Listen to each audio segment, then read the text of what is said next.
And so it was typically something that we would expect from him as an actor, but it was still fun and weird and it had its quirks. But I really think that Shelley Duvall's, sort of subtle kind of, I don't know, there was sort of a real naivety to her, a subtleness to her portrayal. And, when things started to really go awry, you really felt like you were sort of there with her in those moments, and that you were standing beside her as opposed to watching her from a distance. And I think that that's something that's really compelling for an actor to be able to do, is to be able to make you feel like you're actually with them on their journey as opposed to watching the journey. And I think the way that film Right. was actually filmed created that environment as well, right? It created that seclusion and made you feel like you were in the hotel alone with this family that was going off the rails. So this film, I think, what we know that Stephen King did not like it, but why do you think he didn't like it? I mean, obviously there are in interviews of him talking about why he doesn't like it, but from a personal Yeah. perspective, what do you feel?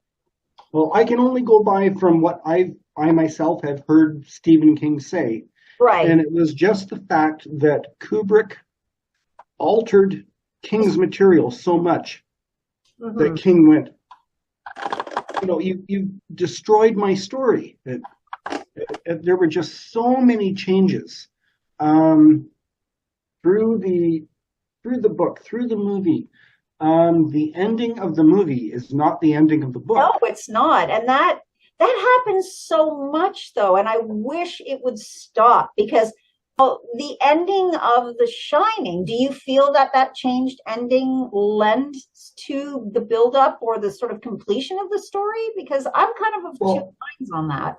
I liked the ending of the movie, Mhm. um, but the sequel that was made just a couple of years ago called Doctor Sleep, um, the ending of Doctor Sleep is the ending of the novel. And Yes. when Stephen King saw the movie Doctor Sleep, he went, yes. And he felt redeemed Yeah. because they had then done justice to his novel. Right. They'd gone back and they'd actually taken the ending of The Shining and used They'd taken the ending of the novel, yes, and that was the ending of the sequel movie. well, And yeah, he just went, yes, very good, bravo. yes, And because it finally got that treatment that now I kind of felt like the way that the film went, that ending would not have worked for that first for The Shining itself, right? It just would have seemed out of place because in as Danny becomes an adult and we go and we see, sort of this whole process of Danny as an adult, it seemed to kind of work better on the ending of that film than I think it would have worked on the end of The Shining. I mean, I think finding, Jack frozen to death out in the maze, in the trees, and, them escaping in that giant snow machine and doing that was and the and climax. that was Kubrick. That was not Stephen King. Oh, no, The I know. hedge maze, the Yeah, hedge maze does not exist in the novel. in the book. And I think it actually worked really well. Just my own personal opinion. I think it worked really well in the movie, Right. where Jack freezes to death, and then you've got this bizarre final scene in the film where the camera's going through the ballroom out into the hallway, and it comes up slowly tracking in on this black and white photo from 1921 on July the 4th when there was this big gala ball Yes, in yeah, the Overlook Hotel, and right front and center of this old photograph from 1921 is Jack yeah, of Torrance. course, yeah. So you've got this bizarre, again, you know, alteration from the novel where it could And when I was in college in film school, there were a lot of classes that the instructors went, okay, now let's examine. Look at the shot, look at the angle of the camera. What is the director trying to tell you? What is the hidden meaning? And Mhm. I hated that. I absolutely hated those classes. Now it's He's the like, the purpose. director's not trying to tell me anything. He's trying to make a movie. He's trying to tell a story. There's no hidden meaning. Mm. But in The Shining, in this very end scene, you've got Jack Torrance in this black and white photo from 1921, and it's almost like you've got this that Jack has been absorbed into the hotel itself. Right.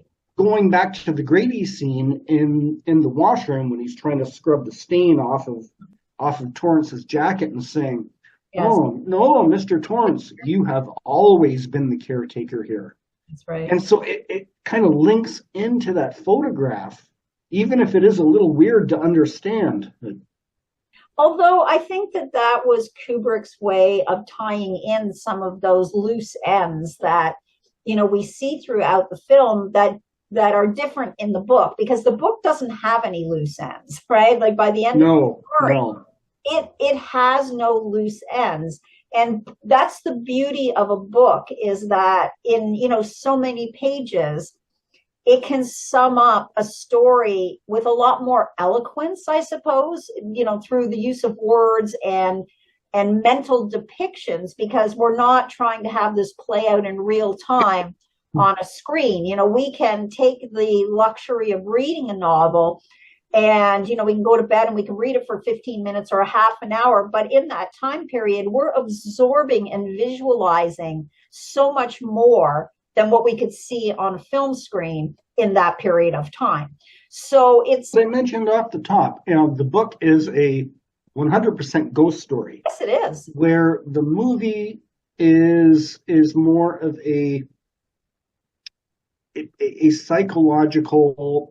Here's Jack Torrance, recovering alcoholic, Yes, who is gone stir crazy with cabin fever, and it goes off on these two different platforms. very much so. And I think that the film also takes us on a journey of what happens to people in relationships, what happens to families, what happens to addiction when it's not dealt with. And so there was a lot of things that Stanley Kubrick threw at us in that film that were not in the book.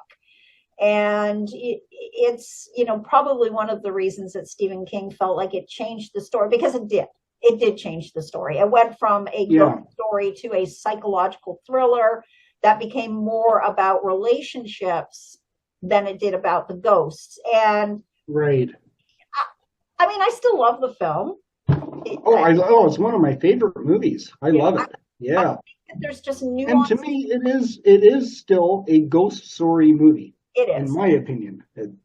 It is, although it is based on a lot of things, like I say, psychologically. But I do think that that ending with the photograph, as you mentioned, when they come back and they zoom in and you see this old photograph, that kind of brings it back full circle again to the ghost story, because it's tough not to realize, and maybe, as you said, some people didn't get it, but for someone like myself who is perceptive and I hear them, I see them from time to time, that the whole concept of Jack being there in essence is that, was it really Jack who's there, or was it the spirit of that caretaker who had embodied Jack while he's, when, Jack's character, when he is there, Torrance's character, when he's in the hotel. So you get that kind of weird feeling. It's like, was he possessed by this spirit?